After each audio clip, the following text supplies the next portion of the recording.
Hi there. Welcome to Dreamy Histories channel. Tonight we're stepping into a world where electricity is witchcraft, buttons are prideful, and your biggest decision is whether to milk the cow before or after morning prayers. You're about to experience life in a 17th century Amish settlement, where the air smells of wood smoke and manure. Your clothes are held together by straight pins, and honestly, you probably won't last a week without getting shunned for accidentally humming a worldly tune. So before you get comfortable, take a moment to like the video and subscribe, but only if you genuinely enjoy what I do here. And hey, drop a comment letting me know where you're listening from and what time it is there. I love seeing this community spread across different time zones, all drifting off to the same stories. Now, let's drift back in time. The rooster hasn't crowed yet, but your internal clock, honed by years of pre-dawn rising, jolts you awake at exactly 4:30 a.m. No alarm clocks here, just the rhythm of survival etched into your bones. You lie on your straw-filled mattress for exactly 3 breaths, savoring the last moments before 17 hours of back-breaking labor begins. The rope bed creaks as you shift, its hemp supports sagging after months of use. Time to tighten them again, hence the old phrase sleep tight, that people in your future will use without understanding its literal meaning. Your bare feet hit the cold wooden floor, and you suppress a gasp. Even in summer, these Pennsylvania mornings bite with dampness that seeps through the hand-hewn planks. You dress in complete darkness, fingers finding each familiar garment by touch alone. First the linen shift, soft from countless washings in lye soap that left your mother's hands raw and bleeding. Then the wool dress, always wool, even in August, because modesty trumps comfort in this world. The fabric scratches against your skin, a constant reminder of your separation from worldly luxuries, like the cotton and silk worn by those English folk in Philadelphia. You fumble with the straight pins that hold your apron in place. Buttons are forbidden, too decorative, too proud, too much like military uniforms. These pins are hand-forged by your uncle, each one precious enough that losing one means an hour of searching on hands and knees.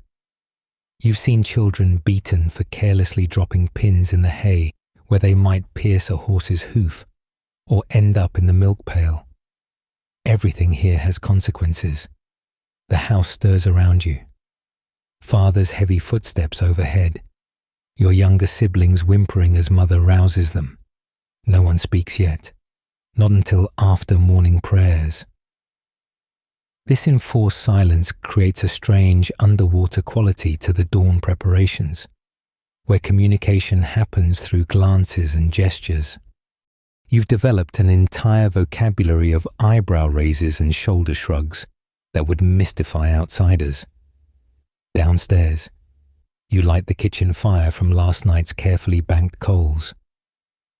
Historians still argue whether the Amish practice of maintaining perpetual fires was purely practical or carried deeper spiritual significance, keeping the home's heart eternally burning.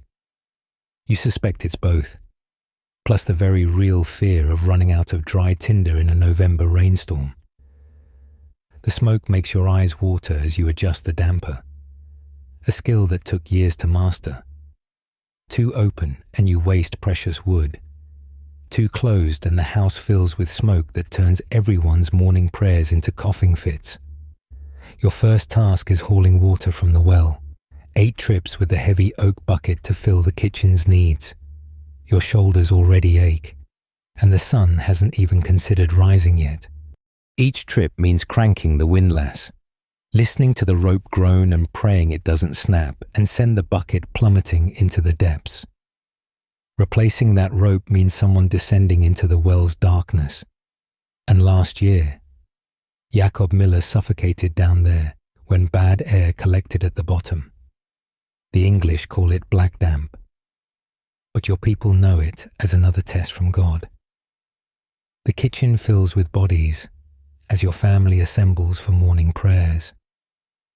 12 people crowded into a space barely larger than a modern suburban bathroom, all kneeling on the hard pine floor. Father opens the massive German Bible, its leather binding cracked from decades of use. He reads in High German, the holy language, though half the younger children understand maybe every third word. You mouth along silently, having memorized these passages through sheer repetition. Your knees already protest against the unforgiving wood, but shifting would draw Mother's sharp glance and possibly Father's switch later. Prayer finished. Everyone rises stiffly and takes their assigned place at the long trestle table. Still no talking, not until Father takes the first bite. You ladle out cornmeal mush from the iron pot, making sure Grandfather gets the portion with the most milk pooled on top. He's lost most of his teeth, and the softer parts are all he can manage. The preserved pork from last winter's slaughter has gone slightly rancid, but you've learned to breathe through your mouth while chewing. Waste not, want not. Throwing away food would be a sin worse than eating it spoiled. Your youngest brother, Samuel, catches your eye and makes a face at the greasy meat. You risk a tiny headshake, warning him. Last week, he gagged at breakfast and spent the morning mucking out the pig pen as punishment. The irony wasn't lost on anyone. Refuse to eat the pig. Go shovel pig waste. Father has a peculiar sense of justice that borders on the poetic. Finally, Father lifts his wooden spoon and takes the first bite. The table erupts in subdued conversation, never loud, never frivolous. But after 90 minutes of silence, even discussions about wheat blight feel positively chatty. Mother mentions that the Yoda family's milk cow died yesterday, probably from eating Jimson weed. This sparks a debate about whether Jimson weed is God's way of testing a farmer's vigilance or the devil's attempt to corrupt creation itself. You've heard this theological argument 17 times, but everyone treats it like fresh revelation. Sarah Byler's time is near, Mother announces, spooning more mush into the baby's mouth. This news carries weight. Sarah's been laboring since yesterday noon, and the midwife sent word that the baby's turned wrong. In your world, childbirth remains the great equalizer, killing English and Amish women with democratic efficiency. You offer a silent prayer for Sarah, remembering how she taught you to card wool last summer, her patient hands guiding yours through the rhythm. The meal ends exactly 23 minutes after it began. You know because Father times everything by the mantel clock, one of the few mechanical devices permitted in the house. Time is God's resource, not to be squandered on lengthy meals or idle chatter. The men push back from the table first, heading out to check the livestock before the day's real work begins. The women, that's you, Mother, your sisters, and ancient grandmother, begin the cleanup that will consume the next hour. Dishwashing without running water transforms into an elaborate dance of efficiency. First, scraping every morsel into the slop bucket for the pigs, then the washing bucket, water heated just to bearable. Lye soap that cracks your knuckles and leaves them bleeding by December. The rinsing bucket, followed by careful drying with cloths that you boiled yesterday and will boil again tomorrow. Everything must be scalded, dried, and stored precisely. One outbreak of milk sickness or typhoid could devastate the entire community. Your little sister drops a pewter plate, and it clangs across the floor. Everyone freezes. These plates came from Switzerland with your great-grandparents, carried across an ocean and into the wilderness. The dent is small, but permanent. A reminder of carelessness that will outlive everyone in this room. Mother doesn't scold. The silence is punishment enough. Your sister will see that dent every day for the rest of her life. A tiny monument to a moment's inattention. Grandmother starts humming while she dries. A wordless tune that might be a hymn, or might be something she learned as a girl, before the Ordnung tightened its grip. Some say the old people remember when singing harmonies was permitted, before the bishops decided that only unison voices pleased God. These scraps of barely remembered melodies are your only glimpse into what your faith was before it crystallized into its current form. Historians still argue whether the Amish musical restrictions arose from theological conviction or simply from a desire to distinguish themselves from their Lutheran neighbors. But standing here in this kitchen, you understand it's about control. Every small rule, another brick in the wall separating you from the world. The sun finally breaks the horizon as you step outside, transforming the farmyard from shadowy mystery into stark reality. The men have already vanished into the fields, their broad-brimmed hats bobbing like black ships on a sea of green wheat. You catch a glimpse of your brother Jacob struggling with the plough team. The horses sense his inexperience and test him constantly.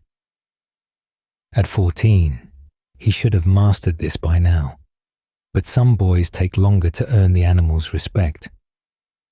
Father won't intervene unless blood is drawn. Learning through failure builds character, or so the saying goes. Your domain sprawls before you, the vegetable garden, the herb plot, the chicken coops, the dairy shed, the smokehouse, the root cellar, the spinning house. Each demands attention. Each could consume an entire day. Yet somehow you must touch them all before sunset. Mother has already disappeared into the dairy shed with your older sisters. 27 cows need milking, and their udders won't wait for human convenience.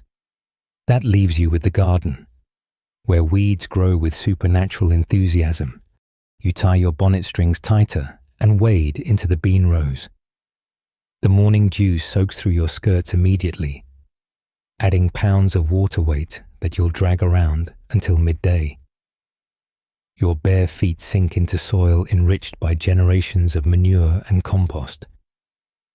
The English ladies in town wear delicate shoes even for gardening, but you learned young that leather is too precious for daily wear.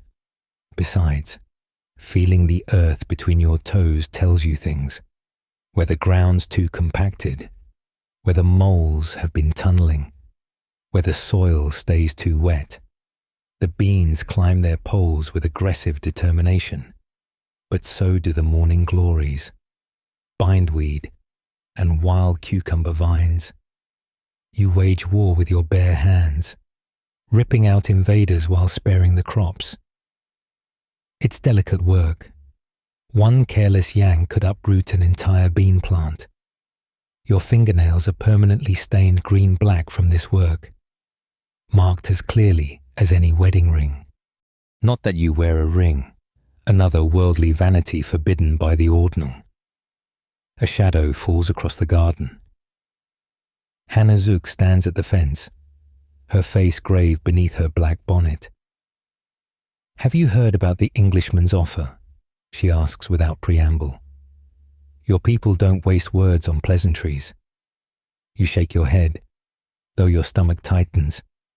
English offers usually mean trouble, land grabs, conscription attempts, or efforts to lure young people away with promises of easy money. He wants to buy the Stolzfus-Bottom land, offering 3 times its worth. Hannah's voice drops. Says he'll build a mill there, bring prosperity to everyone. You both know what prosperity means. English workers flooding in, taverns sprouting like mushrooms, worldly music and dancing, young people questioning why they must live without the conveniences just across the creek. 1 mill becomes 2, then a town. Then your careful separation dissolves like salt in rain. You've seen it happen to other settlements. Watch communities fracture and scatter. The bishops will never allow it, you say, returning to your weeding with increased vigor. The bishops aren't starving after 3 bad harvests, Hannah counters. The Stoltzfus children look like scarecrows. This stops your hands. You've noticed the hollowed cheeks at church, the way certain families stretch their soup thinner each week. The mutual aid fund helps, but pride runs deep. Some would rather starve than admit need, especially to the more prosperous families. It's an open secret that Klaus Stoltzfus has been cutting his seed corn, eating next year's planting to survive this year. Economic historians still argue whether the Amish prohibition against accepting charity from English sources strengthened community bonds or unnecessarily prolonged suffering. A scream pierces the morning, high, sharp, distinctly human. You and Hannah freeze, then run toward the sound. Behind the smokehouse, you find your cousin Mary clutching her hand, blood seeping between her fingers. The hatchet lies in the grass beside a half-split pile of kindling. Just the tip, she gasps. Just the fingertip. You wrap her hand in your apron, applying pressure while Hannah runs for mother. These are the moments when your isolation feels most acute. The nearest English doctor is 8 miles away in Lancaster, and he wouldn't come anyway. Not after the bishops forbade payment to anyone who studied at their godless medical colleges. You have Sarah Byler, when she's not birthing babies, and old Ruth King who knows herbs. Between them and prayer, you survive or you don't. Mother arrives with her healing basket, face calm despite Mary's whimpers. She unwraps the wound, studies the damage with practiced eyes. Clean cut, she pronounces. Won't kill her. This passes for bedside manner in your world. Brutal honesty over false comfort. She pulls out the bottle of corn whiskey kept for medical emergencies, one of the few acceptable uses for alcohol. Mary screams properly when it hits the wound, but infection kills more surely than pain. You leave them to their grim work and return to find your students already assembled in the shade of the oak tree. 6 children between ages 5 and 12. Their education entrusted to you because you can read, write, cipher, and, most importantly, remain unmarried. Once you wed, teaching ends. The community needs your womb more than your wisdom, though no one phrases it quite so bluntly. Today we practice letters, you announce, distributing the precious slate boards. Only 4 slates for 6 children. So they must share. The youngest, little Anna Graber, still struggles with her letters, reversing her R's and S's with stubborn consistency. In the English schools, they might test her for learning difficulties. Here, you simply make her copy each letter 100 times until muscle memory conquers whatever demons jumble her perception. The lesson you've planned involves copying Bible verses, but young Daniel Lapp raises his hand.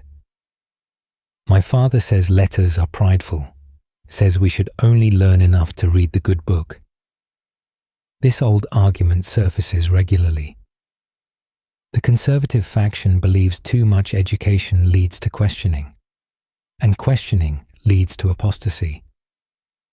The progressives, relatively speaking, argue that understanding God's word requires actual comprehension, not mere parroting.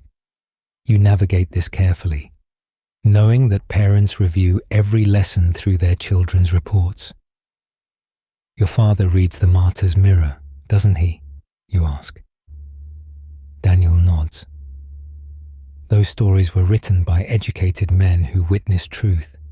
Without their letters, we wouldn't know how our ancestors died for their faith. It's a diplomatic answer that satisfies no one completely, but offends no one grievously. Teaching in this community requires the political skills of a European diplomat combined with the patience of Job.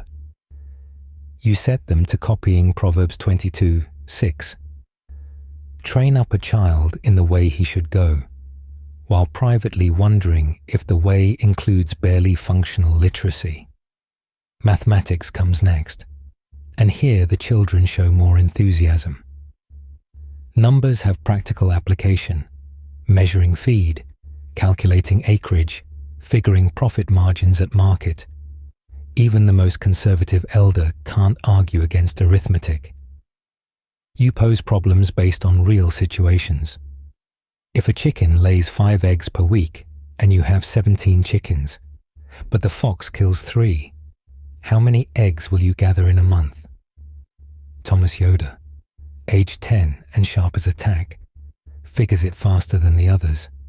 In an English school, he'd be called gifted, pushed toward higher learning. Here, his quick mind is viewed with suspicion. Smart children ask uncomfortable questions. You've seen brilliant boys deliberately slow their responses, hiding intelligence like a shameful disease. The community has a saying, "The nail that sticks up gets hammered down." During the arithmetic lesson, you notice Samuel Fisher drawing in the dirt with a stick, not letters or numbers, pictures. A horse that actually looks like a horse. A tree with individual leaves carefully etched. Your heart sinks. Artistic talent is perhaps the most dangerous gift a child can possess here. The second commandment's prohibition against graven images extends, in your bishop's interpretation, to any representational art. You casually scuff out his drawings with your foot, catching his eye with a warning glance.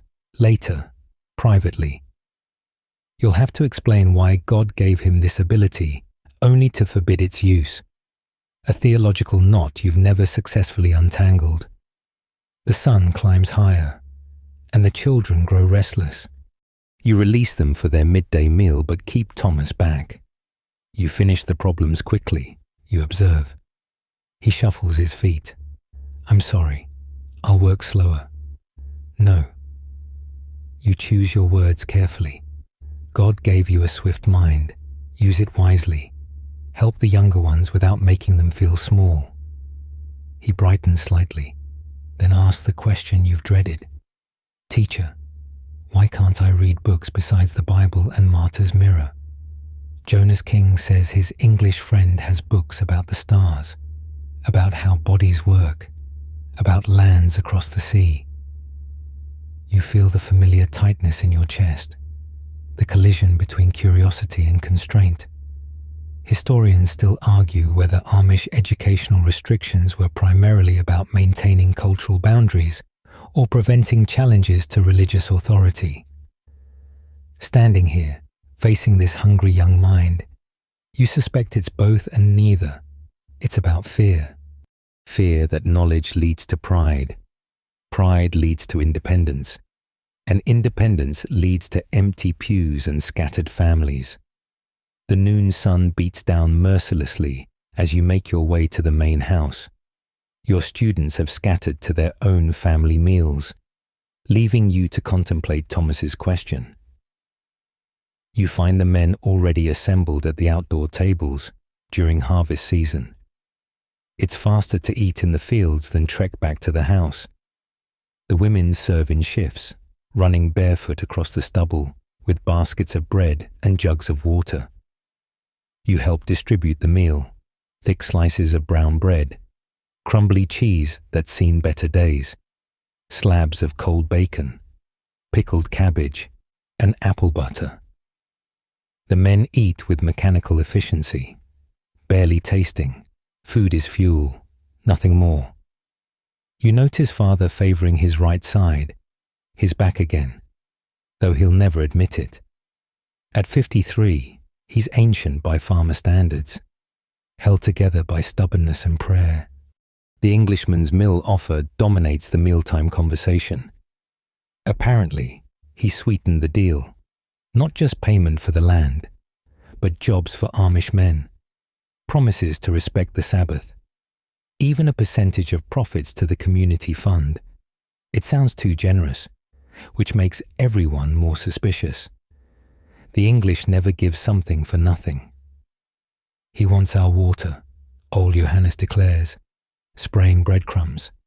Control the water, control everything downstream. We control it now, Klaus Stoltzfus says quietly. Can't eat control, can't feed my children control.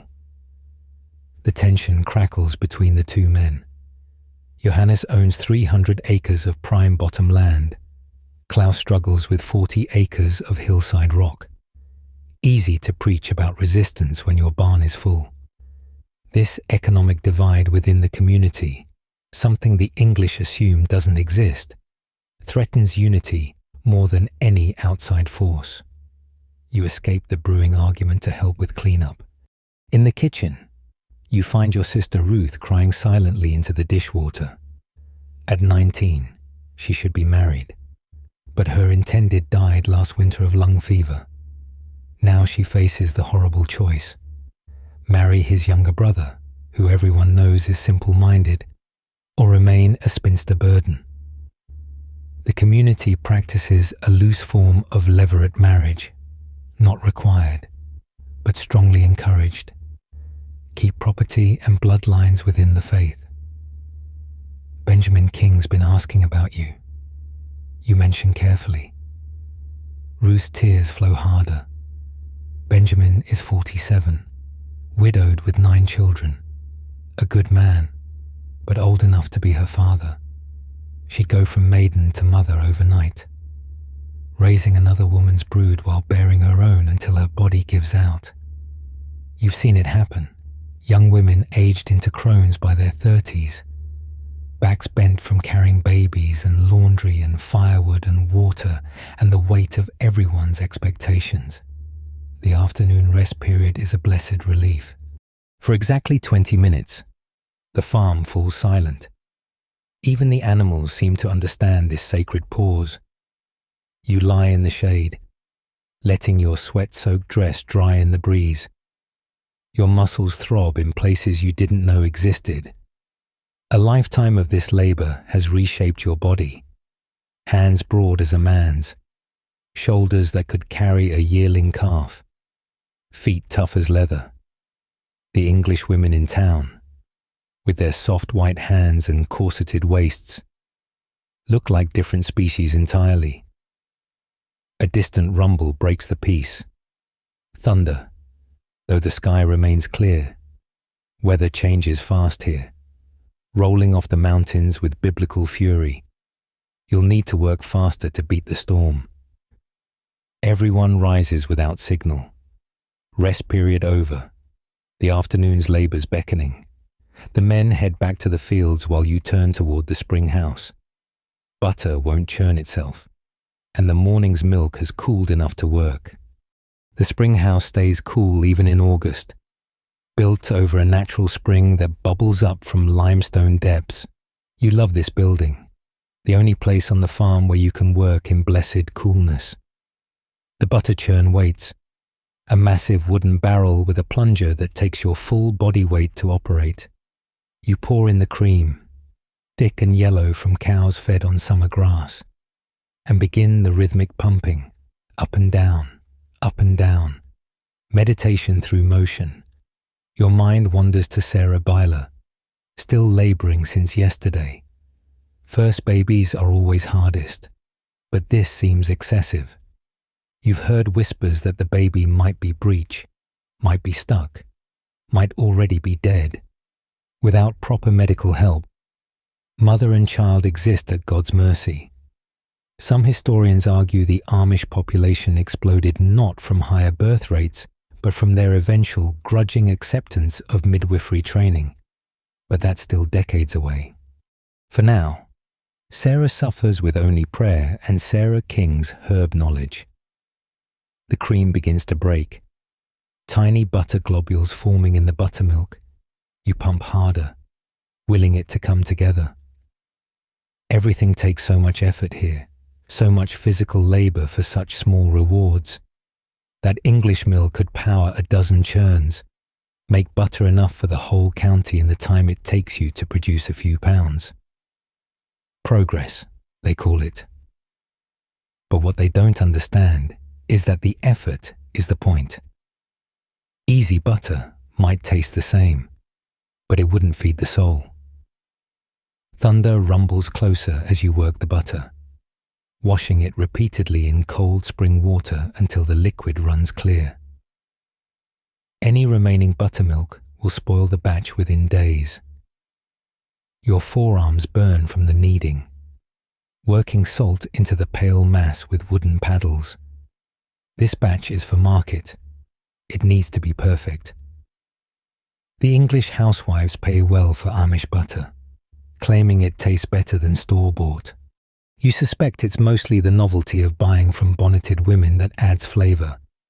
Outside, you spot your uncle working at his forge, the ring of hammer on anvil carrying across the farmyard. The blacksmith shop is one of the few places where innovation gets a cautious welcome. Better ploughshares mean better harvests. Improved horseshoes mean healthier animals.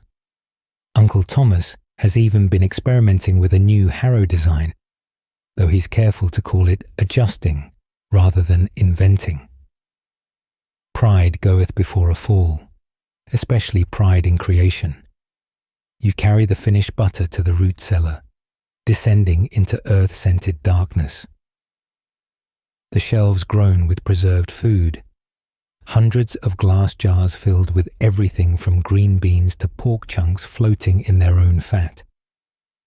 This is your insurance against starvation, your hedge against 3-day blizzards and failed harvests. The work of summer feeds the survival of winter.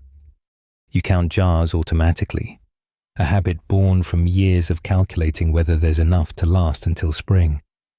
Back in daylight, you find the storm has shifted course, veering north toward the English settlements. Your reprieve from God, or perhaps their punishment, it's hard to say. The afternoon stretches before you, filled with the endless cycle of women's work. Next comes the spinning house, where yesterday's carded wool waits to be transformed into thread. The spinning wheel belonged to your great-grandmother, carried piece by piece from the old country and reassembled with prayers and precious iron nails. You pump the treadle, finding the rhythm that makes the wheel sing. Your fingers know this dance intimately, drawing out the roving, letting twist enter at just the right moment, winding onto the bobbin in perfect tension. Too tight and the thread breaks, too loose and it won't hold together when woven. Young Anna Graber appears in the doorway, sent by her mother to learn spinning. At 6, she's old enough to begin. You start her on the simplest task, carding wool.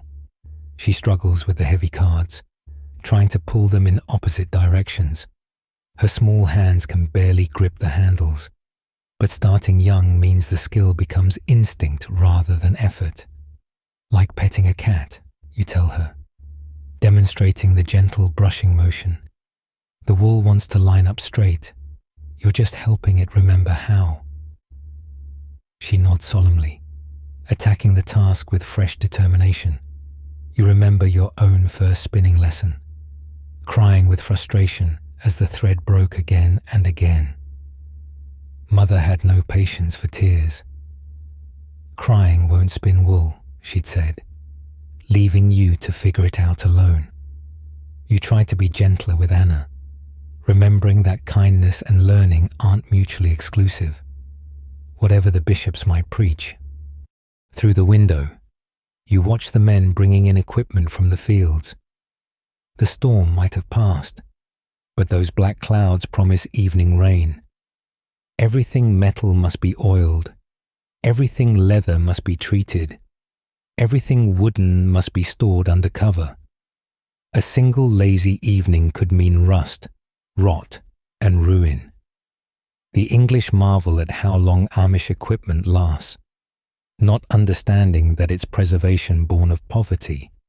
When a plough costs 6 months' income, you treat it like spun gold. Jacob appears at the door, filthy and exhausted. Father wants you, says bring the account book. Your heart sinks. The account book means difficult decisions. What to sell, what to keep, what to buy with the little money available. You're the only daughter who can cipher reliably, so bookkeeping falls to you. It's a position of unexpected power, knowing exactly how close the family skates to disaster each month. The English imagine all Amish as prosperous farmers, not seeing the careful juggling that keeps starvation at bay. In Father's study, a grand name for a corner of the kitchen with a desk, you spread out the ledgers.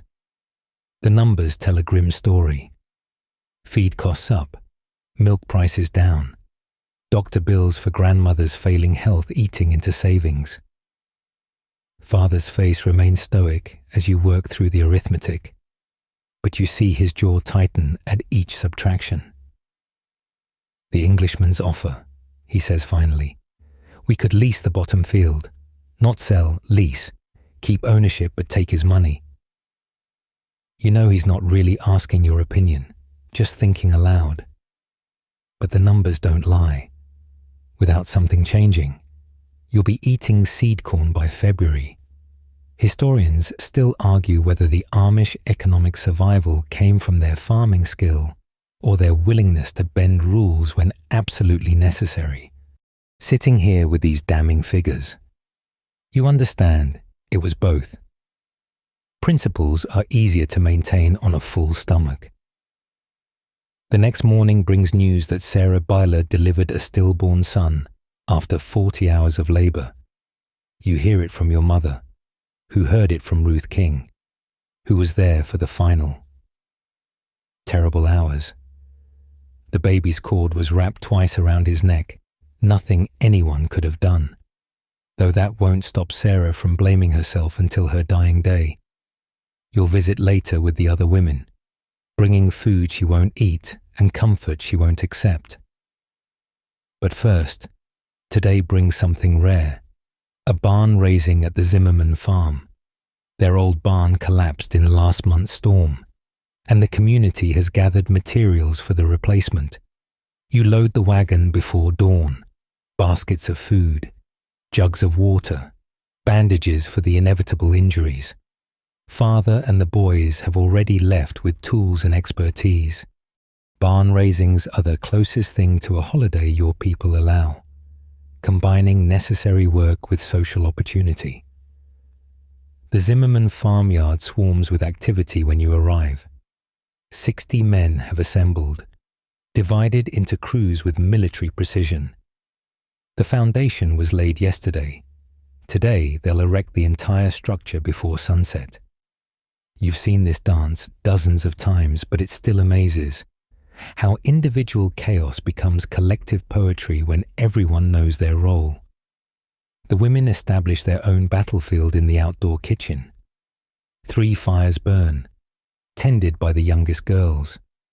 Massive pots bubble with bean soup, while tables groan under the weight of bread, pies, pickled vegetables, and cold meats. You fall into line naturally, assigned to the dangerous job of frying donuts in hot lard. One splash could scar you for life, but fresh donuts are barn-raising tradition. Elizabeth Zimmerman works beside you, her face haggard with worry. If this barn isn't ready by harvest, we're ruined, she confides.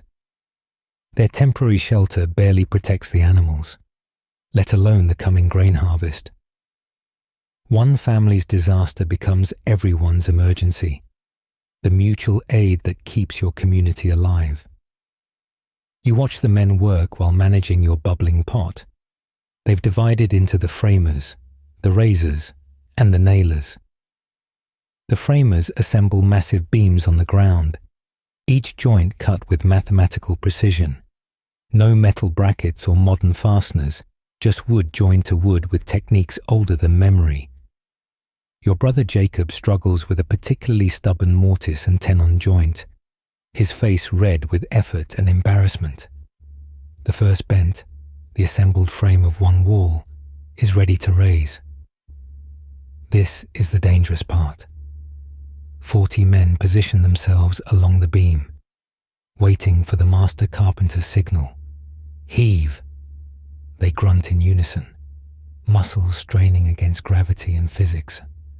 The massive wooden structure rises slowly, teetering at the balance point where it could fall either way. You hold your breath, hot grease popping forgotten. With a final push, the bent swings vertical, and men scramble to brace it with poles. 1 down, 3 to go. Each raising risks crushed hands, broken bones, or worse. Last year at the King raising, a beam twisted and caught Samuel Lapp across the chest. He lived, but breathes like a broken bellows now, his ribs never healing quite right. The morning flies in a blur of cooking, serving, and dodging the constant traffic of hungry workers. You notice the English neighbours have gathered at the property line, watching with undisguised fascination. Among them stands the mill owner, the one trying to buy Stoltzfus land. He's young, perhaps 30, with soft hands that have never held anything heavier than a pen. His expression shifts between amazement and calculation, probably figuring how much labour he could extract from your people. By noon, all 4 bents stand connected by plates and joists. The skeleton of a barn emerges from chaos, and the men break for dinner. You help serve, ladling soup and dodging good-natured complaints about portion sizes. The mood is festive, despite the hard work. Maybe because of it. Shared labour creates bonds that isolated prosperity never could. You catch a moment to rest, sitting with the other unmarried women in the shade. The talk turns, as it always does, to marriage prospects. Mary Lapp will wed next month, her husband already chosen by careful negotiation between families. She sits quietly while others discuss her future. The farm she'll work, the children she'll bear, the mother-in-law she'll serve. Her opinion matters least in this conversation about her life. That English mill owner keeps staring, whispers Hannah Zook, giggling behind her hand. You glance over, and sure enough, he's watching your group with obvious interest. Not spiritual interest, the other kind. The kind that makes fathers sharpen shotguns and mothers double their vigilance. English men sometimes develop fascinations with Amish women, drawn by the forbidden nature and imagined innocence. It rarely ends well for anyone involved. The afternoon work intensifies as storm clouds gather again. The roof must be on before rain arrives, or the fresh wood will warp beyond use. You abandon your serving duties to help with the livestock. The Zimmerman animals need tending despite the construction chaos. Their cows bellow with discomfort, udders swollen from the disrupted milking schedule. Barn raisings are communal miracles, but they're hard on routine. You settle beside their lead cow, Brownie, who eyes you suspiciously. She knows you're not her usual milker. Cows are creatures of habit, preferring the same hands at the same times. You croon softly in Pennsylvania Dutch, the language that seems to calm all animals, and slowly she relaxes. The milk comes in steady streams, ringing against the bucket in a rhythm as old as agriculture itself. The barn echoes with the sounds of construction, hammers, saws, and men's voices raised in coordination. Through the temporary shelter's gaps, you spot your father working on the cupola, the crowning decoration that will hold the weather vane. Even functional buildings need their small beauties, though calling them decorations would bring censure. It's a weather vane, purely practical. Never mind that Jonas King spent 3 weeks carving the running horse that tops it. A commotion erupts from the main construction. Someone's fallen. You can tell by the sudden silence followed by urgent voices. You continue milking steadily, knowing that women rushing to gawk only creates more chaos. If they need help, they'll call. After several tense minutes, work resumes. Later you learn it was young David Stoltzfus who slipped, catching himself on a beam but wrenching his shoulder badly. He'll heal, though his father can ill afford to lose his labor during harvest. The smell hits you before the sound, rain coming fast across the fields. The men work faster, trying to get the last roof boards in place. You and the other women scramble to move food under cover, throwing cloths over tables and hauling everything portable into the existing sheds. The first fat drops arrive just as the final board is nailed down. The men whoop with triumph, then scatter for shelter as the skies open. Everyone crams into the Zimmerman house and various outbuildings, bodies packed tight and steaming from exertion. The rain drums on the new barn's roof, a good test of the construction. No leaks so far, praise God. You find yourself pressed against the wall, trying to avoid the crush. The English mill owner has somehow invited himself inside, standing awkwardly near the door and dripping on Martha Zimmerman's clean floor. Remarkable, he keeps saying. Simply remarkable. 60 men building a barn in one day without machinery. He speaks to anyone who'll listen, which isn't many. Most of your people understand English but pretend otherwise around outsiders. It's easier than explaining why you choose to live without his version of progress. Your uncle, bolder than most and slightly drunk on hard cider, engages him. You English build with hired men who care nothing for the outcome. We build with brothers who'll use this barn themselves come harvest time. The mill owner nods eagerly. Exactly why I want to work with your community. That dedication, that work ethic. Imagine what we could accomplish together. We accomplish what God wills, your uncle replies, his tone cooling. No more, no less. You slip away from the uncomfortable conversation to help serve the evening meal. Despite the rain, spirits stay high. The barn stands complete, and everyone knows their own raising will come someday. Their own disaster will bring this same response. It's insurance paid in sweat rather than currency, policies written in calloused hands and aching backs. As darkness falls, families begin departing.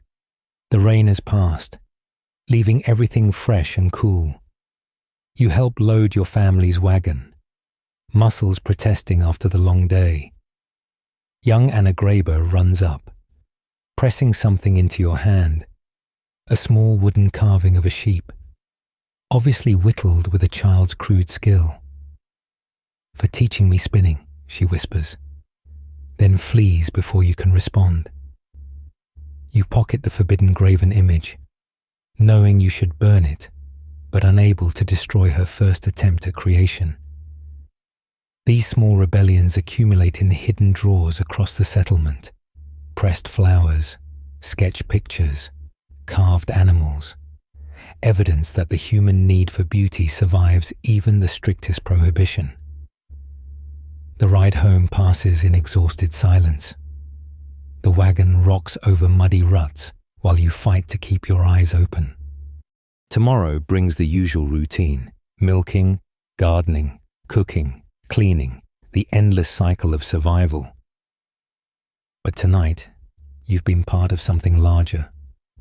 Watched a community literally raise hope from ashes. Even your aching body can't diminish that satisfaction. Back home, you barely manage evening prayers before collapsing into bed. But tired as you are, Saturday night means preparation for tomorrow's Sabbath. No work is permitted from sunset Saturday to sunset Sunday. Not even cooking. Everything must be ready now. You force yourself up one more time to help mother set out cold meats, bread, and preserves for tomorrow's meals. The fire must be banked perfectly to last without tending. One family let theirs die last winter during a Sunday blizzard and nearly froze rather than break the Sabbath to rekindle it. Sleep comes instantly, but dawn arrives too soon with the sound of father's heavy tread on the stairs, and Sunday mornings feel different, quieter, slower, though you rise at the same hour. You dress in your best clothes, the ones with the least patches and stains. Even these are plain by English standards, but the deep black shows careful dyeing, and the white cap is starched stiff as paper. Church happens in homes, rotating between families large enough to host. Today, it's at the Byler farm, a half-hour's wagon ride. You squeeze in with your family, nobody speaking much. The baby fusses until mother produces a rag soaked in sugar water, the universal Amish pacifier. You notice Sarah Baylor isn't among the women gathering in the kitchen, still recovering from her ordeal, or perhaps unable to face the sympathy that feels too much like pity. The service stretches for 3 hours, conducted entirely in High German. You understand perhaps half, catching familiar phrases while the rest washes over you like rain. The benches are backless planks that turn sitting into endurance sport. Pregnant women sometimes faint from the combination of tight lacing and rigid posture. You've learned to lock your knees just so, creating a framework that supports without thought. The ministers take turns preaching without notes. To write sermons would show pride in your own words rather than trusting the Spirit. Today's theme involves submitting to authority, accepting God's will, avoiding the world's temptations. The same themes every week, really, just rearranged like furniture in a familiar room. Old Bishop Yoda's voice rises and falls in ancient rhythms, and you find yourself drifting despite the uncomfortable seat. A sharp elbow from mother brings you back. The man 2 rows ahead has fallen asleep and started snoring. His wife jabs him repeatedly, while everyone pretends not to notice. Sleeping during service is a grave offense. But Benjamin King works his farm alone since his sons died of fever. Exhaustion explains, even if it doesn't excuse. The youngest children grow restless as the second hour passes. Mothers produce dry crackers and wooden toys, worn smooth by generations of small hands. Your nephew starts crying and won't stop. His mother carries him out, face burning with shame. Everyone will discuss this breach of order later, weighing whether the child is naturally difficult or the parents too lenient. In this community, your children's behavior reflects directly on your worth. Finally, the service ends with hymn 131 from the Osbund, a dirge-like melody that predates the Reformation. No harmony, no instruments, just voices raised in unison like a sonic wall. You know this hymn tells of martyrs burned at the stake, though the archaic German makes details fuzzy. The tune itself carries the sorrow, each note stretched until it bleeds into the next. After service comes the meal, cold dishes set out on plank tables, men eating first while women serve. You help distribute thick slices of bread spread with apple butter, pickled beets that stain everything purple, and wedges of cheese that spent too long in someone's warm wagon. The best food stays home on Sundays. Church meal is about sustenance, not pleasure. The afternoon is for visiting, the closest thing to leisure your people allow. Young men eye young women while pretending to discuss crops. Marriages are technically arranged by parents, but plenty of subtle negotiation happens during these Sunday afternoons. You notice Thomas Graeber watching you again. He's a good match, owns land, has all his teeth, doesn't drink overmuch, but his mother is a terror, and marrying him means living under her roof until she dies. You escape to visit Sarah Byler, bringing a jar of your best preserves. You find her in bed still, face turned to the wall.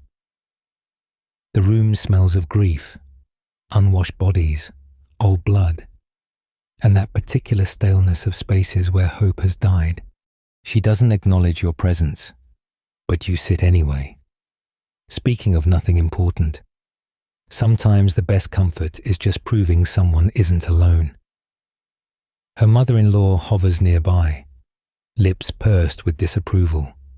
In her generation, women were back working 3 days after birth, dead baby or not. This wallowing in sorrow strikes her as self-indulgent. You want to shake her, remind her that her generation also buried half their children before age 5. Maybe learning to grieve is its own form of progress. Evening brings the singing, the one Sunday activity that generates actual enthusiasm among the young people. Technically, it's hymn singing, but everyone knows it's really about courtship. You gather in the Baylor's largest barn, lanterns casting dancing shadows on the walls. The married adults conspicuously absent themselves, maintaining the fiction that nothing inappropriate could happen when 40 young people sing about martyrdom. You settle on a hay bale between Hannah Zook and your sister Ruth.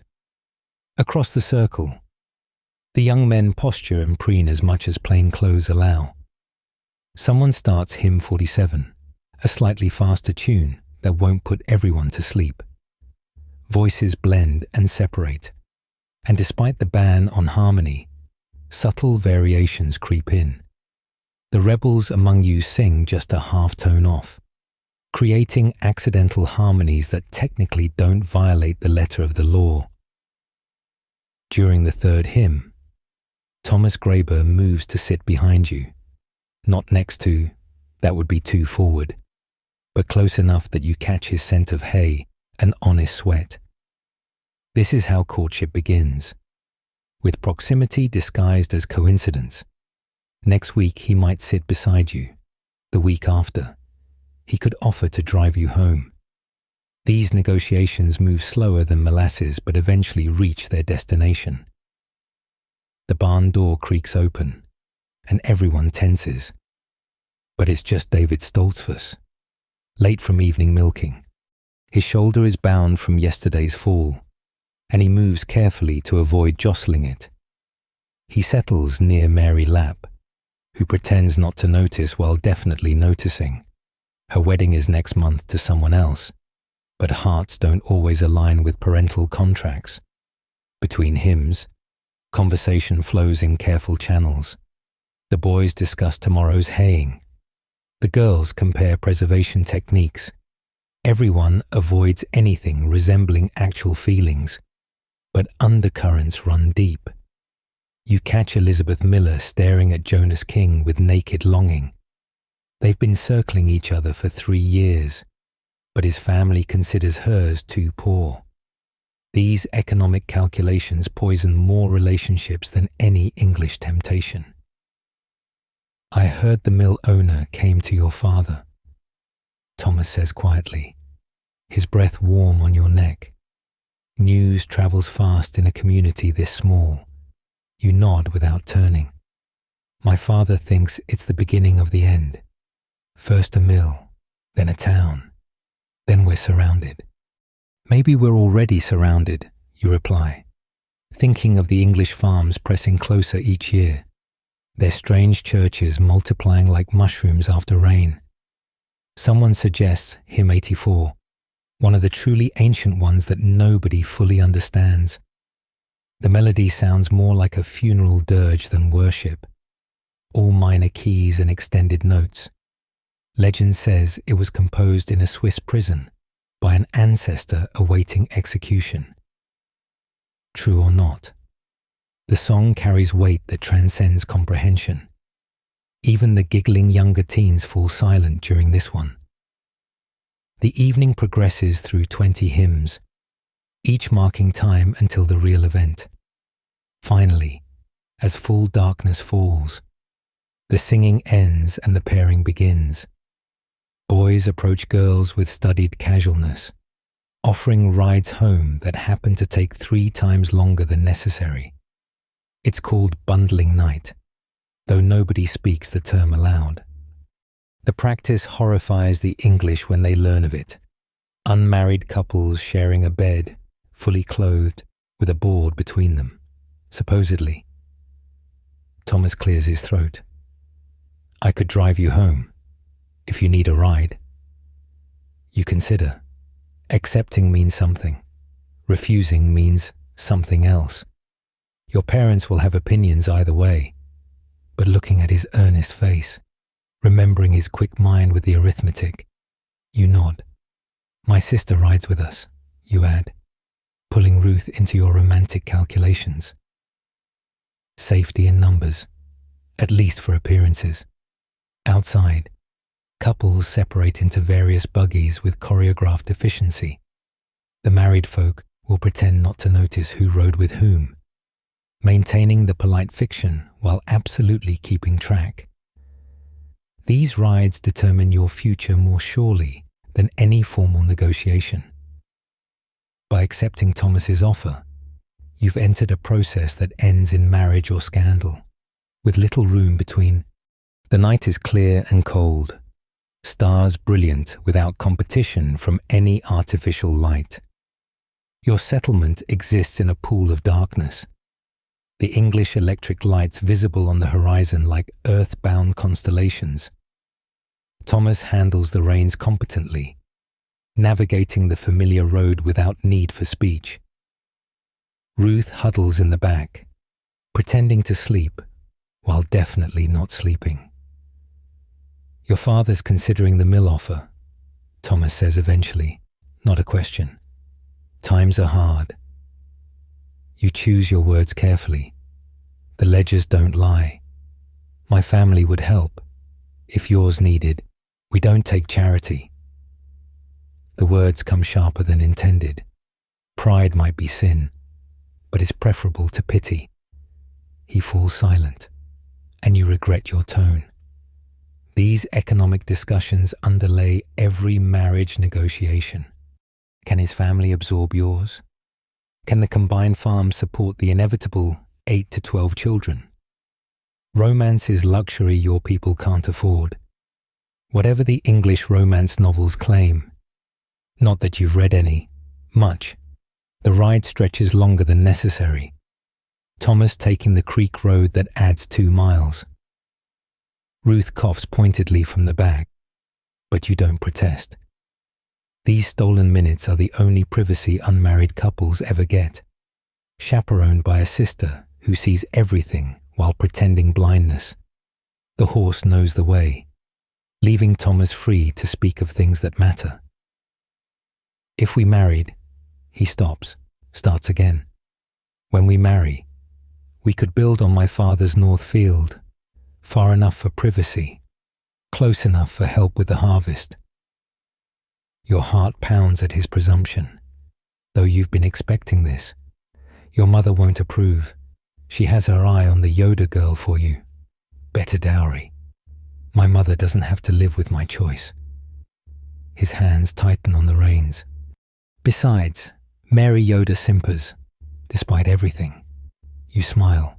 Mary does simper, and her needlework is atrocious, but she brings 200 acres and a connection to the bishop's family. You bring skill with numbers and a father considering deals with English mill owners. Not exactly dowry material. The conversation dies as you near home. Father waits on the porch, lantern raised like an accusation. He'll time your arrival, comparing it to when you left the balers. Too long means questions. Far too long means Thomas won't be welcome back. You scramble down quickly, Ruth behind you, both murmuring thanks that Thomas barely acknowledges. Eye contact now would be too much intimacy under father's glare. Inside, mother waits with her medical basket unpacked across the kitchen table. The lap boy, she says without preamble, the one who fell yesterday, his shoulder's gone bad. You understand immediately. Bad means infection, means fever, means the angel of death hovering over another household.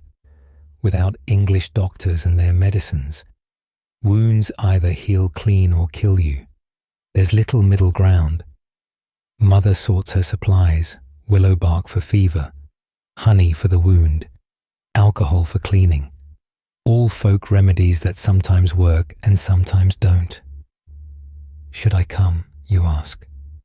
Though it's past 10, and unmarried women don't usually make night calls. You'll be married soon enough, time you learned. Mother's casual acceptance of Thomas's courtship surprises you. Apparently, your riding with him has already been discussed and approved in some parental negotiation you weren't privy to. Your life is being arranged while you sleep. The walk to the lap farm takes 20 minutes through darkness so complete you navigate by instinct. Mother carries the lantern, its feeble light barely pushing back the night. You carry the basket, bottles clinking with each step. The forest presses close, full of rustling that could be deer or wolves, or your imagination running wild. Historians still argue whether the Amish fear of the world stems from theological conviction or these practical realities. When darkness means actual danger, staying close to home becomes wisdom. The lap house glows with too many lanterns, always a bad sign. Inside, you find David on a kitchen table converted to sickbed, his face flushed and eyes glassy. The shoulder wound has gone putrid, red streaks racing down his arm like poison through a stream. The smell hits you, sweet rot that means tissue dying. Mother doesn't flinch, just begins unwrapping the crude bandages. Hold him, she orders. You grab his good arm while his father pins his legs. Mother works fast, draining the wound while David screams through clenched teeth. Pus and blood flow freely, possibly too late. She packs the cavity with honey-soaked cloths, an ancient remedy that sometimes defeats infection through mechanisms nobody understands. Will he live? Mrs. Lapp hovers nearby, wringing her hands raw. God decides. Mother's standard answer, both comfort and deflection. She measures willow bark tea, doses him despite his semi-conscious protests. You help force it down, wondering if you're prolonging suffering or providing salvation. The vigil begins. You settle in the corner while Mother tends the wound every hour. The house fills with whispered prayers and muffled sobs from younger siblings banished upstairs.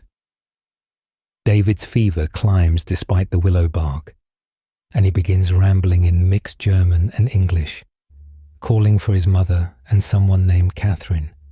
There's no Catherine in your community. Sometimes the dying reveal secrets. Around 3 a.m., the crisis comes. David convulses, back arching off the table. His breathing goes ragged, then stops entirely. For 30 heartbeats, you count them. Silence reigns. Then he gasps, color flooding back to his grey face. The fever breaks in a great sweat that soaks the table beneath him. Mother nods once, satisfied. He'll live, though the arm might never work right again. You help change his sodden clothes, averting your eyes from his nakedness while being thoroughly practical about the task. Bodies are just flesh, nothing to be ashamed of, yet everything to be modest about. This contradiction governs so much of your life. Natural functions treated as both sacred and shameful, necessary and never discussed. Dawn breaks as you and Mother walk home, exhausted but victorious. David Lapp will live to farm another day, though his fall from the barn beam has likely cost him full use of his arm. In your world, such injuries reshape entire futures. A farmer who can't lift barely survives. He'll need a wife soon, someone strong enough to compensate for his weakness. You think of Mary Yoder and wonder if her parents might reconsider their ambitions. At home, you find Father already in the kitchen with Bishop Yoder and 2 other elders. Your stomach drops. Early morning elder visits means someone has transgressed. Mother and you freeze in the doorway, disheveled from the night's work. The men barely acknowledge you, deep in discussion about something that has their beards wagging with disapproval. Caught red-handed, Bishop Yoder says. Dancing in Zimmerman's new barn with instruments. Your mind races. Some of the young people must have returned to the barn after the singing, using the fresh space for forbidden celebration. Dancing is absolutely prohibited. It leads to licentiousness, pride, and worldly corruption. Musical instruments doubly so. Someone has broken not just rules, but fundamental principles. Who? Father asks, though his tone suggests he already knows. The King boy, the Miller twins, that Stoltzfus girl who's always been wild. The bishop pauses dramatically. And young Thomas Graeber. Your heart stops. Thomas, who drove you home just hours ago. Thomas, who spoke of marriage and North Fields. Thomas, now facing excommunication if the elders decide his sin merits it. You keep your face carefully neutral while your world tilts sideways. They claim it was innocent, just celebrating the barn raising continuing. Elder Byler scoffs. With a fiddle. Someone brought a fiddle. The fiddle makes it worse. Premeditation rather than spontaneous sin. You edge toward the stairs, desperate to escape before anyone connects you to Thomas. But Mother catches your arm, holding you as witness to whatever comes next. Shunning seems harsh for the young, Father says carefully. Perhaps confession before the church. Confession if they repent, shunning if they defend it. Bishop Yoder's voice carries finality. This English influence spreads like disease. First dancing, then what? Automobiles? Electricity? Where does it end? They continue debating while you stand frozen, understanding that your future has just shifted like sand beneath your feet. If Thomas is shunned, you can't marry him, can't speak to him, can't even look at him without risking your own excommunication. One night celebration has potentially destroyed years of careful courtship. Mother finally releases you, and you flee upstairs. Ruth waits in your shared room, face grave. I heard, she whispers. Hannah Zook saw them through the window, said they were laughing, spinning like the English do. Thomas had his arm around the Stoltzfus girl. The last detail cuts deepest. Not just dancing with another girl. While you rode home planning futures, he returned to dance with someone else. The betrayal stings worse than the potential shunning. You've been played for a fool, believing his sweet words while he kept other options open. Maybe it meant nothing, Ruth offers weakly. Just celebration. But you both know better. Every action in your world carries weight. Thomas chose to risk everything for a fiddle and a dance, showing his true priorities. The steady farmer who spoke of North Fields has a wild streak that emerges at the worst possible moment. Or perhaps the best. Better to know now than after wedding vows lock you to someone who might bring shame to your household. The morning stretches endlessly. You go through motions, milking, cooking, feeding chickens, while your mind churns. At breakfast, Father announces that Thomas and the others will face church confession on Sunday. If they show proper repentance, they'll be forgiven. If they defend their actions, shunning begins immediately.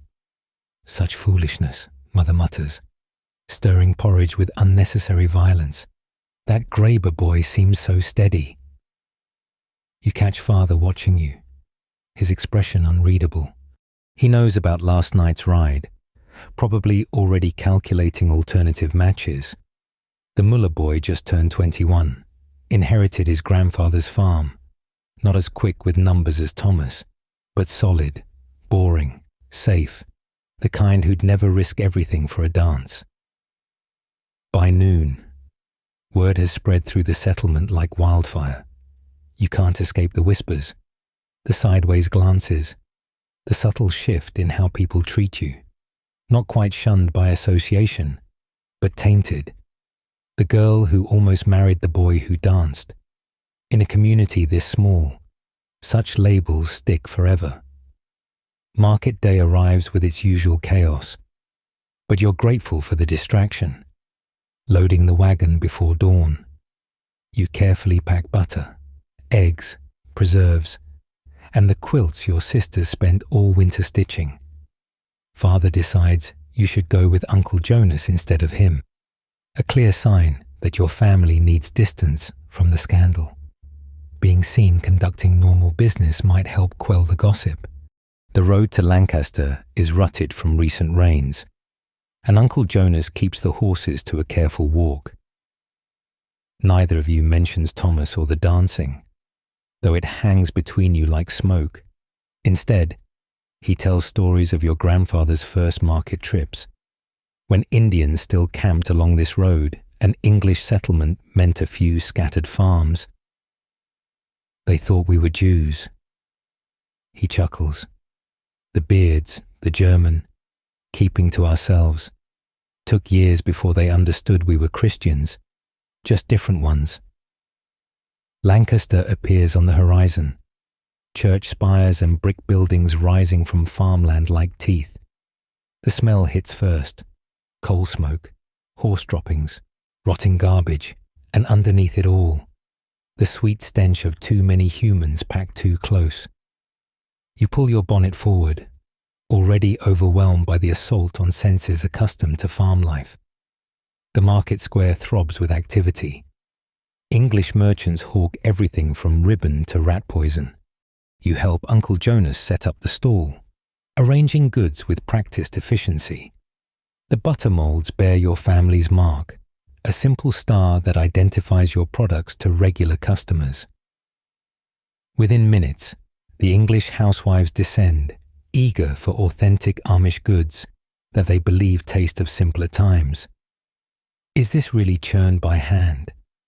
A woman in an impossibly tight corset examines your butter skeptically. Not by machine. Every batch. You confirm, not mentioning how your arms still ache from yesterday's churning. She pays double the going rate, satisfied that her money buys authenticity along with dairy. A commotion erupts across the square. English boys have cornered an Amish youth, pulling at his hat and mimicking his accent. You recognize young Samuel Fisher, in town for the first time. He stands frozen, unsure whether fighting back or running would bring more shame. The English constable watches from nearby, amused rather than concerned. Uncle Jonas starts forward, but you catch his arm. Let me. You approach the group with deliberate calm, positioning yourself between Samuel and his tormentors. Your mothers must be so proud, you say in perfect English, loud enough for surrounding shoppers to hear, teaching you to act like barnyard animals in public. The boys falter, not expecting confrontation from an Amish woman. The gathered crowd titters, and suddenly the boys are the ones being mocked. They slink away with muttered curses while Samuel escapes to safety. The constable tips his hat to you, apparently deciding you've handled things adequately. Clever tongue will get you in trouble, Uncle Jonas warns, but his eyes show approval. Turning the other cheek is ideal, but sometimes the English only understand their own language of public shame. The morning progresses in waves of customers. You notice the English lady studying you as much as your goods, whispering about your plain clothes and covered hair. One bold woman actually touches your sleeve, apparently checking if the fabric is real. You're a curiosity, a living museum piece selling butter and eggs. Some historians argue that the Amish economic survival depended partly on this tourism aspect, being quaint enough to charge premium prices. Around midday, the mill owner appears at your stall. He buys nothing, just stands there emanating wealth and possibility. "I heard about the trouble with the young people," he says quietly. "Such harsh punishment for a bit of dancing." Uncle Jonas bristles, but the man continues. "In my mill town, they could dance every Saturday, earn real wages, build futures without asking permission for every little joy. Our joys are different from yours." Uncle Jonas replies stiffly, "Are they? Or have you just forgotten what joy looks like?" He tips his hat and moves on, leaving poison in his wake. The afternoon brings familiar customers, English folk who've bought from your family for years. Mrs. Patterson, the judge's wife, always asks after your mother's health. Mr. Schmidt, despite his German name, converted to Methodism and loves discussing theology while buying eggs. These relationships, carefully cultivated across cultural divides, provide the economic cushion that keeps your farm afloat. As you count the day's earnings, a fight breaks out near the tavern. Two Englishmen roll in the dirt, fists flying over some drunken slight. The crowd cheers them on like it's entertainment. You turn away, grateful for rules that keep your men from such displays. Whatever Thomas's sins, at least he danced rather than brawled. The ride home from market feels heavier than the morning journey, despite the empty wagon. Uncle Jonas counts the coins twice, nodding with satisfaction. Good sales. That judge's wife bought 3 quilts. But profit can't wash away the mill owner's words, or the image of those English boys tormenting Samuel. The outside world presses closer each year, offering temptations wrapped in promises of easier lives. Back home, you find the household in uproar. Ruth meets you at the gate, breathless with news. Thomas Graber came while you were gone, wanted to speak with father, got turned away at the door. Your heart twists despite everything. He must have wanted to explain, perhaps even formally ask for courtship before his confession Sunday. But father's rejection sends a clear message. Your family wants no association with potential scandal. You're both relieved and oddly bereft. At least a conversation would have provided closure. There's more, Ruth continues. Sarah Beeler took fever, the childbed kind. Mother's gone to tend her. Childbed fever, the killer that takes new mothers just when families start to hope. Sarah survived the birth and burial of her stillborn son, only to face this new threat. You know the statistics, though speaking them aloud would be morbid. 1 in 10 women who develop the fever die. Without English medicine, those odds worsen. Evening chores proceed. In subdued rhythm. The cows don't care about human dramas, demanding their milking on schedule. You work mechanically. Thoughts drifting between Thomas's attempted visit and Sarah's crisis. Both situations feel like crossroads, moments where life pivots toward joy or sorrow with little middle ground. Father appears in the barn doorway. We need to discuss your future. His tone brooks no argument. You follow him to the house, knowing this conversation was inevitable after Thomas's fall from grace. In the kitchen, he spreads papers across the table.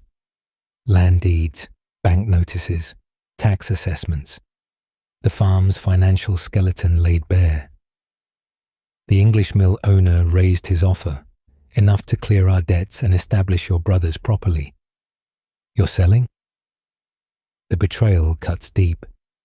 This land has been in your family for 3 generations. Leasing, 5-year terms. We keep ownership but gain breathing room. He pauses. But it comes with conditions.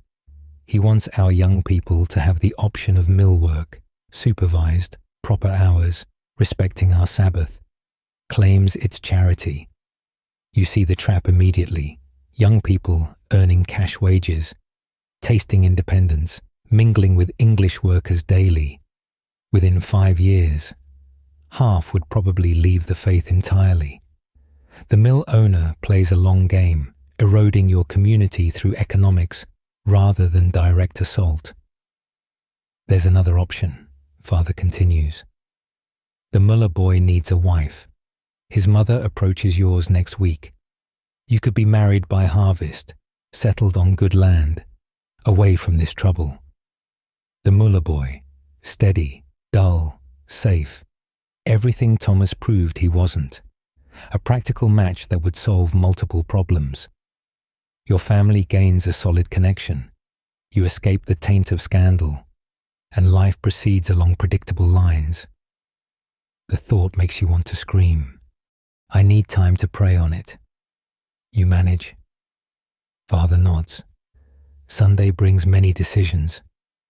Pray wisely. You escape to your room, but Ruth is there with 3 younger sisters, all sewing by lamplight. Privacy is another luxury your life doesn't afford. Instead, you climb to the barn's hayloft, seeking solitude among the sweet-smelling bales. From here, you can see the Graber farm in the distance, lamplight glowing in their windows.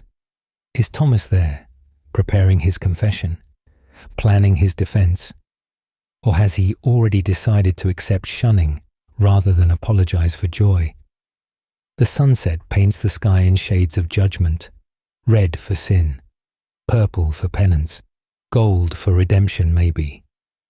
You try to pray but find only questions. Why is dancing evil but grueling labor holy? Why does God demand such joylessness from his faithful? The English Christians in town sing and dance in their churches, yet lightning doesn't strike them down. A sound below makes you freeze, footsteps in the barn, then whistling, low and melodic. A worldly tune you don't recognize but find beautiful. You peer through the floorboards and see your brother Jacob feeding the horses, whistling as he works. Another secret rebellion, another small crack in the wall of rules. I know you're up there, he calls softly. Ruth said you might be hiding. You climb down, hay clinging to your dress.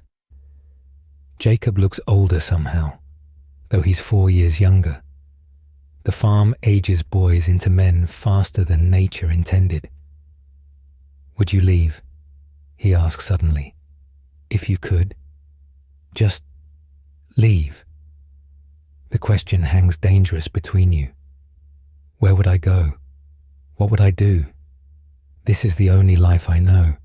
The English world has schools, jobs for women that don't involve endless cooking and babies. You could use your mind for more than keeping farm accounts, and lose my soul in the bargain. But the response sounds automatic even to your ears. Jacob shrugs. Maybe our souls are stronger than the bishops think. Maybe God's bigger than these rules.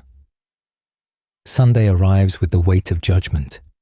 You dress carefully, knowing every eye will track your movements, searching for signs of how Thomas's scandal affects you. The black dress is freshly pressed, the white cap starched to perfection, armor against gossip, though you know nothing truly protects from community censure. The service is at your own farm today. Cruel irony, That means you can't avoid anyone by dawn.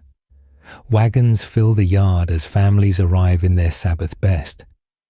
You help set up benches in the main barn, the same space where Thomas spoke of marriage just 1 week ago. Now he'll stand here confessing to sin, your almost future dissolving into public shame. The accused arrive together, heads high despite their pending humiliation. Thomas looks exhausted, dark circles under eyes that won't meet yours. The Stoltzfus girl, Rebecca, you force yourself to use her name, appears defiant rather than repentant. The Miller twins shuffle nervously, while Jonas King stares at his feet. They sit in the front row, the sinner's bench, while the congregation settles behind them like crows gathering for carrion. Bishop Yoda begins with a sermon about corruption, about English influence seeping through community walls like water through a cracked foundation. He speaks for 2 hours, building theological arguments about why joy leads to destruction, why music corrupts the soul, why dancing is the devil's own movement. You've heard variations of this sermon your whole life, but today it feels personal, each word aimed at your wavering heart. Finally, the moment arrives. Those who have transgressed will now confess before God and community. The Miller twins go first, stammering through rehearsed apologies. They swear to never touch instruments again, to resist worldly temptation, to submit fully to the ordnung. The congregation murmurs approval, proper repentance properly expressed. They'll be forgiven, welcomed back, watched carefully but not shunned. Jonas King follows similar script, though his voice breaks when promising to avoid all music. Everyone knows he has true musical gift, can coax melodies from anything. This confession kills something in him, visible in the slump of his shoulders. Rebecca Stoltzfus stands next, and the atmosphere shifts. "I danced," she says clearly. "I felt joy in movement and music. I laughed with friends celebrating honest work completed." She pauses. "I cannot apologize for joy." Gasps ripple through the barn. This isn't confession. It's doubling down on sin. Bishop Yoda's face darkens. "You refuse to repent?" "I refuse to call happiness sin." Her voice strengthens. If God made music and gave us bodies that move, how can using them be evil? The logic is simple, devastating, heretical. You see parents pulling children closer, as if her words carry contagion. She's arguing theology with the bishop, questioning fundamental principles. This goes beyond dancing to challenge the entire structure of your world. Then you choose shunning. Bishop Yoda's pronouncement falls like an axe. "From this moment, you are no longer of us. None shall speak to you, eat with you, or acknowledge your existence until you truly repent." Rebecca nods once and walks out, head still high. Her family doesn't follow. They can't. Not without sharing her punishment. She leaves alone, and you wonder where she'll go. The English world waits just beyond your fences, ready to absorb those who can't conform. Thomas stands last, and your heart pounds so hard you're sure everyone hears it. He clears his throat, glances once in your direction, then speaks. "I danced. I held a fiddle. Though I didn't play it, I encouraged others in worldly behavior." He stops, swallows hard. "I repent these actions. I ask forgiveness from God and community. I promise to uphold the Ordnung in all things, to resist temptation, to be the man our faith requires." Relief and disappointment war in your chest. He's chosen safety, chosen to remain, chosen the possibility of a future here over Rebecca's brave defiance. The congregation accepts his confession with murmurs of approval. He'll face some social coolness, extra scrutiny, but no shunning. In time, this will fade to merely another youthful mistake, forgiven if not forgotten. After service, the meal proceeds with strained normalcy. Rebecca's absence creates a void. Her family sits apart, contaminated by association. You serve mechanically, avoiding Thomas's section entirely. The Muller boy catches your eye repeatedly, already seeing you as his future wife. The thought of those soft hands touching you makes your skin crawl. But practicality has its own momentum. As afternoon fades, you slip away to milk early, needing the familiar ritual. The cows don't judge, don't gossip, don't force impossible choices. You're settling beside Brownie when footsteps interrupt. Thomas stands in the doorway, silhouetted against dying light. "Please," he says, "let me explain." You should refuse. Speaking privately with him now invites speculation, but something in his voice stops your rejection. "I couldn't," he continues quickly. "Couldn't throw everything away. My family's land, my parents' hearts, our whole world. But Rebecca," his voice cracks. "She was right. It was joy, pure and simple, and they made us crush it like a poisonous snake. You made your choice," you say quietly, hands never stopping their rhythm. We all make choices, every day, choosing to stay, to conform, to survive instead of live. He steps closer. "I'll be a good husband, follow every rule, never dance again. But I need you to know, for one night, I felt what freedom tastes like. And I'm sorry for tasting it, and sorry for giving it up, and I don't know which sorry is worse." You finally meet his eyes, seeing a pain that mirrors your own. "The Muller boy has asked for me." Thomas flinches as if slapped. He's a good man, safe man. Same thing, isn't it? The bitterness in his voice surprises you both. "I should go, before someone sees." He leaves you alone with the cows and the settling darkness. Through the barn door, you watch lamplights kindle across the settlement. Each light represents a family choosing safety over freedom, community over individuality, eternal salvation over temporal joy. Tomorrow, you'll give Father your answer about the Muller boy. Tonight, you sit in the gathering dark and remember Rebecca's straight back as she walked away, wondering if courage always looks like selfishness from the inside. The cow shifts restlessly, and you realize you've stopped milking. Your hands resume their rhythm, the familiar motion carrying you toward tomorrow and all the tomorrows after, each one shaped by choices made in fear rather than faith. Or perhaps fear is faith, fear of losing the only world you know, the only life deemed worthy, the only path to paradise. You carry the full pail toward the house where supper waits, where family gathers, where every tradition continues its ancient dance. Your footsteps fall into worn paths, following grooves carved by generations of women before you. Tomorrow brings the same tasks, the same expectations, the same narrow slice of existence deemed acceptable by men interpreting God's will. Stars emerge overhead, brilliant in the darkness your people preserve. The English electric lights haven't reached here yet, though they creep closer each year. You pause, studying constellations your grandmother taught you, the same stars Rebecca sees wherever she's fled. For a moment, you imagine following her, walking past the fences into the vast world beyond. But imagination isn't action, and morning comes soon enough.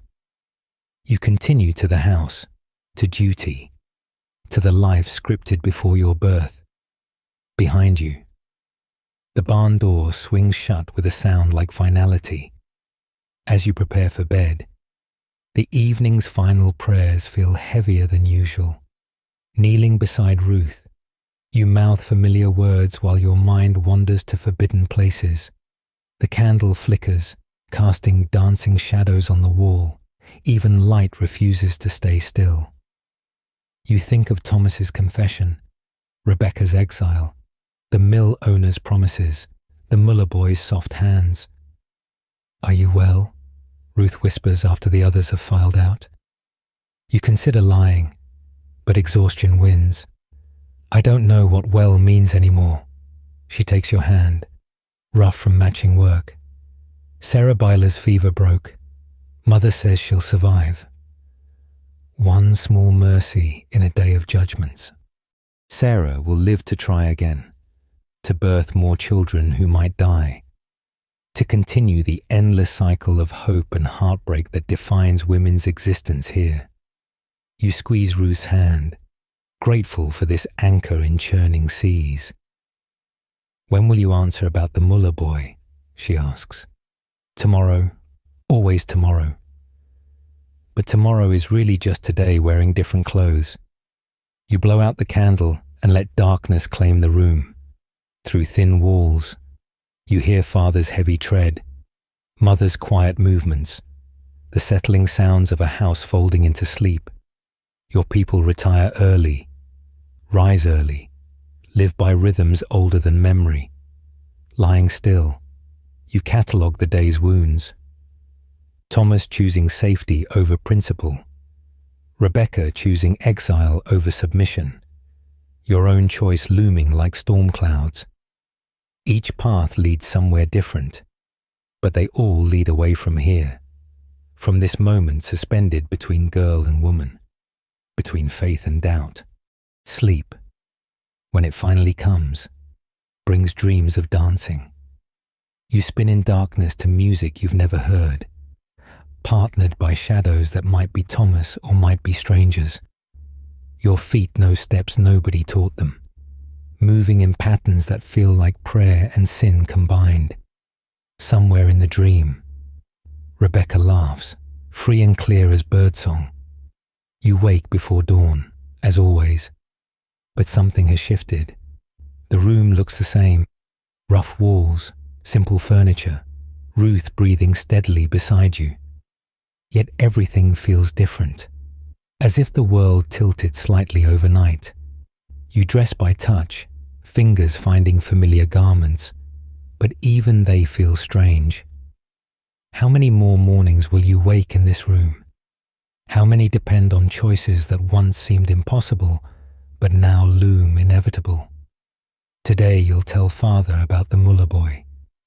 Today you'll accept or refuse, comply or resist, stay or no. Leaving isn't real option. Not for you. You lack Rebecca's courage or Thomas's moment of wild freedom. You're the girl who counts coins and teaches letters, who tends the sick and makes the butter, reliable, predictable, safe. The rooster crows, demanding dawn. You join the household's awakening dance, each person sliding into their prescribed role. But beneath compliance, questions bubble like spring water, patient and persistent. They'll wait. Questions always wait. And somewhere beyond your settlement's borders, the world spins on, indifferent to your small rebellions and smaller surrenders. The day begins. The work continues. The choices narrow with each passing hour. This is your life, measured in milk pails and prayer times, in what's forbidden versus what's endured. You take your place at the table, bow your head for morning prayer, and pretend your heart isn't a wild bird beating against the cage of your ribs, desperate for sky it's never seen.